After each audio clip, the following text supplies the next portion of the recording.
La pépite Marvel tant attendue.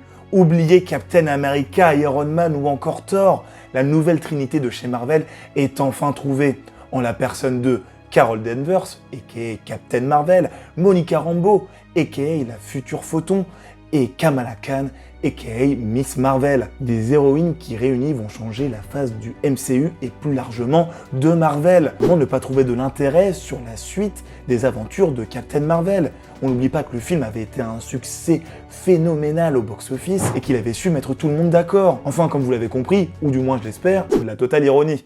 Parce que là, vu ce que nous réserve The Marvels, on n'est pas au bout de nos peines et il semble que Marvel, excusez-moi l'expression, je la sors à chaque fois, continue de creuser sa tombe. The Marvel s'annonce déjà comme un futur gros flop, mais bon, je vais pas donner plus de détails parce qu'on va tout décrypter dans la vidéo du jour.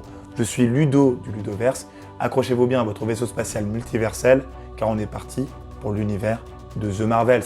C'est parti! Bon.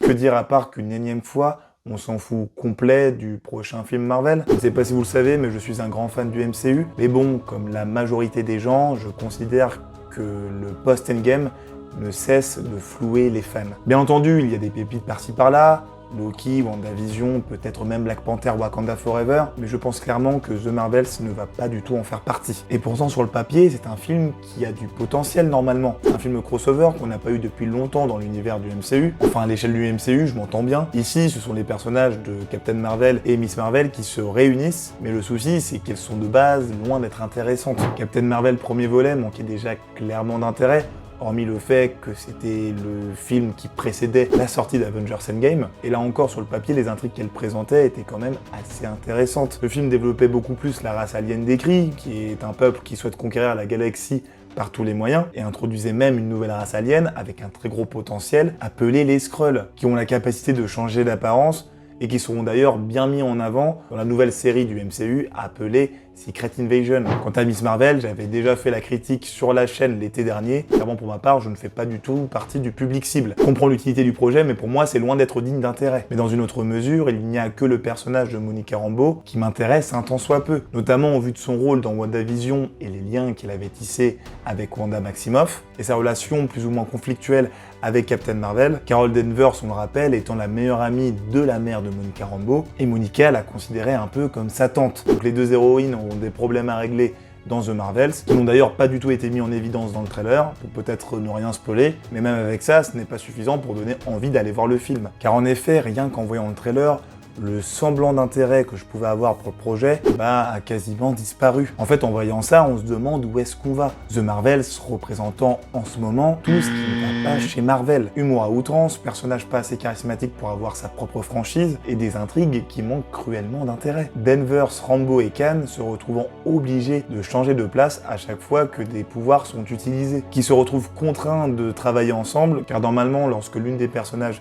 utilise ses pouvoirs, les positions entre ces trois dernières est inversée. Donc pour comprendre ce qu'il se passe et d'éviter qu'elles se retrouvent téléportées aux confins de la galaxie, mieux vaut qu'elles restent toutes les trois ensemble pour régler le problème. Mais bon, même avec ça, on n'a pas forcément envie d'en savoir plus. Même si on peut dire que le moment où elles sont en train de se battre est assez intéressant, étant donné qu'on voit qu'elles tirent à profit leur capacité de changer de place, on peut se dire qu'elles vont apprendre à travailler en équipe et à tisser des liens, mais malgré ça, les visuels viennent déjà tout gâcher. Les effets spéciaux sont approximatifs, visuellement, c'est bien entendu pas beau du tout, et puis si on s'attarde quelques secondes sur les nouveaux costumes, on tend de plus en plus vers du kitsch et du cosplay de bas de gamme, que sur de véritables costumes qualitatifs qu'on peut retrouver au cinéma, un peu à l'image de ce que nous avait proposé Thor, Love and Thunder, et les costumes qui faisaient totalement faux. Pourquoi Marvel? Pourquoi? Et d'ailleurs, pourquoi vous n'êtes pas encore abonné au Ludoverse? Lâchez un like et partagez la vidéo tout de suite, ça permet de donner de la visibilité sur un travail qui est potentiellement de qualité. Donc faites-le s'il vous plaît. Et n'oubliez pas de suivre le Ludoverse podcast dans lequel vous pouvez retrouver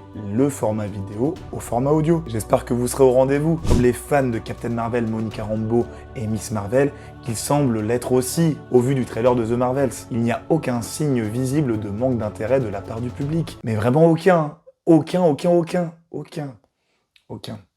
Et oui, bon, vous ne rêvez pas, bien entendu, le trailer a accumulé un nombre de dislikes faramineux au moment où je tourne cette vidéo. On doit être autour des 700 000 dislikes au moment où je vous parle. Et ça n'a jamais été vu auparavant. C'est le trailer qui a le plus de dislikes de tout le MCU. Après, cela pourrait se comprendre au vu de la qualité du trailer proposé, mais on ne va pas se mentir, il se peut aussi que la raison soit tout autre. Car il ne faut pas oublier que The Marvels met en avant 3 héroïnes avec des origines ethniques différentes, dont une femme noire et une jeune fille pakistanaise. Autant vous dire que la communauté des racistes, anti-woke, anti-féministes et j'en passe ont dû voir une possibilité de déverser leur haine et ont dû s'en donner à cœur joie. Ils ne pouvaient pas passer à côté d'une occasion de détruire un film qui représente tout ce qu'ils détestent. À l'image de la série She-Hulk qui avait subi aussi énormément de boycotts. Et je ne vous parle pas non plus du nombre de dislikes pour le premier trailer. Même si Marvels ne s'annonce pas comme étant un bon film, même le plus mauvais des films n'a pas subi ça. Il ne faut pas douter non plus du fait qu'il doit y avoir un bon mix entre les fans du MCU qui détestent réellement le trailer et le gang raciste, misogyne, etc.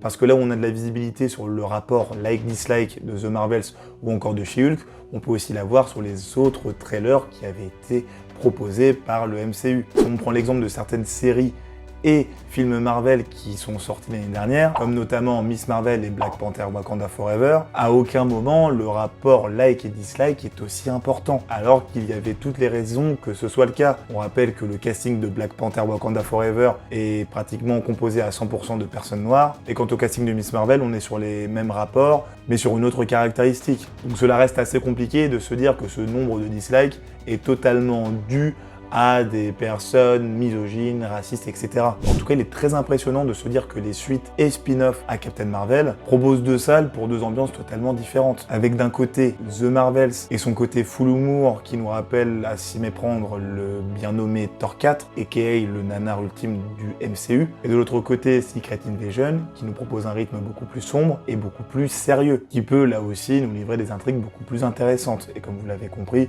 je suis plus attiré par un Secret Invasion qu'un The Marvels. De plus, avec le trailer de The Marvels, cela met encore une fois en évidence un des gros problèmes de la compagnie, qui consiste à spoiler ses projets avant même qu'ils ne sortent. La simple présence de Nick Fury dans le trailer de The Marvels remet totalement en question sa possible mort dans Secret Invasion. Même si le Nick Fury qu'on voit dans The Marvels peut aussi être un Skrull, un peu à l'image de ce qu'il avait été fait dans Spider-Man Far From Home, où Nick Fury avait été remplacé par son ami Talos, un Skrull. Dans tous les cas, avec The Marvels, ça ne peut que semer la confusion. Pour revenir à Spider-Man Far From Home, à l'époque où le film avait été annoncé, c'était déjà un problème. Parce que le film qui se déroule juste après Endgame et qui est sorti donc après ce dernier, spoilait la renaissance du Spider-Man de Tom Holland, alors qu'Avengers Endgame n'était même pas sorti au cinéma. Surtout que je ne vois pas ce qui aurait pu empêcher Marvel de sortir le trailer à la fin de Secret Invasion. C'est pas comme si Secret Invasion n'était pas le moyen parfait pour teaser The Marvels. Enfin bon, je vais pas remettre en question toutes les décisions de Marvel, sinon on n'a pas fini. Et par ailleurs, on a même l'impression que Marvel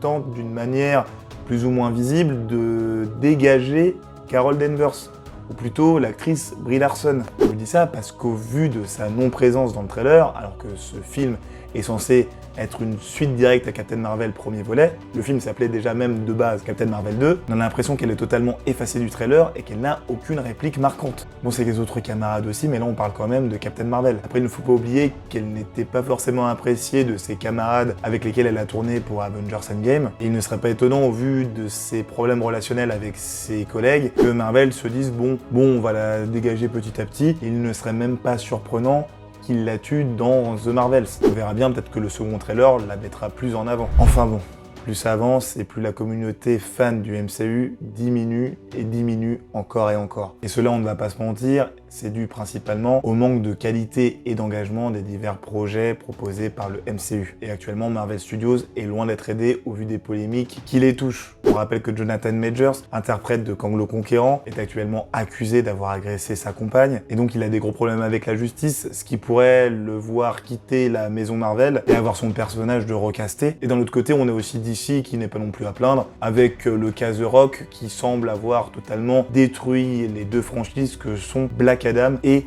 Shazam. Le monde des adaptations de films de super-héros ne va pas vraiment bien. Bon, il est temps de vous laisser, c'était Ludo du Ludoverse, je vous dis à la prochaine dans une autre vidéo. Salut!